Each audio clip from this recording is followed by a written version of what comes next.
આપ જોઈ રહ્યા છો સ્પાર્ક ટુડે ન્યૂઝ। નસવાડી તાલુકાના ધન્યા ઉમરવા તળાવ છલોછલ ભરેલું હોવા છતાંય 3 ગામના ખેડૂતોને સિંચાઈનું પાણી મળતું નથી। જિલ્લા પંચાયત સિંચાઈ વિભાગ દ્વારા શેંગપુર સરીપાણી ચકતર ઉમરાવા અને સિંચાઈનું પાણી મળે તે માટે 4 વર્ષમાં 1 કરોડ રૂપિયાનો ખર્ચ કરવા છતાંય એક પણ ટીપું પાણી નથી મળ્યું, કેનાલમાં નથી આવ્યું। ત્યારે સિંચાઈ વિભાગના ઇજનેરોએ કરેલી કામગીરીની તપાસ થવી જોઈએ તેવા પણ આક્ષેપ છે। તળાવના પાણી છોડવા માટે આ કેનાલ બનાવવામાં આવી હતી અને 4 વર્ષથી પહેલાં 1 કરોડ રૂપિયાનો ખર્ચો કર્યો, કેનાલ બનાવી એ લોકોએ અને પાણી જોતા લગીને મને મળી નથી, પાણી નહીં આવ્યું, કોઈ દિવસ નહીં આવ્યું।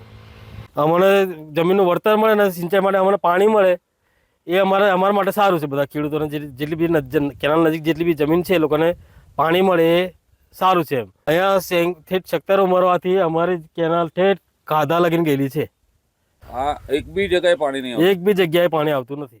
ધન્યા ઉમરવા તળાવ એની અંદર એમ કે એવું છે 2 વર્ષથી પાણી ફૂલ ભરાઈને રહેશે, પણ જે તે કહેવાનો મતલબ જનતાને પૂરેપૂરું પાણી મળતું નથી। શેંગપુર સરીપાણી અને કાંદા સુધીની કેનાલ બનેલી છે કહેવાય, કમસે કમ 80 લાખ સુધીનો ખર્ચ કર્યો પણ છતાં પાણી મળતું નથી। માંગણી કરીએ એટલે કહેવાનો મતલબ પાણી બધા એમ કે મળે જનતાને અને બધા સિંચાઈ કરે એવું માંગણી કરીએ છીએ। એ બધી ઝાડવી જ છે, ઝાડવા જ છે, બીજું કંઈ નહીં।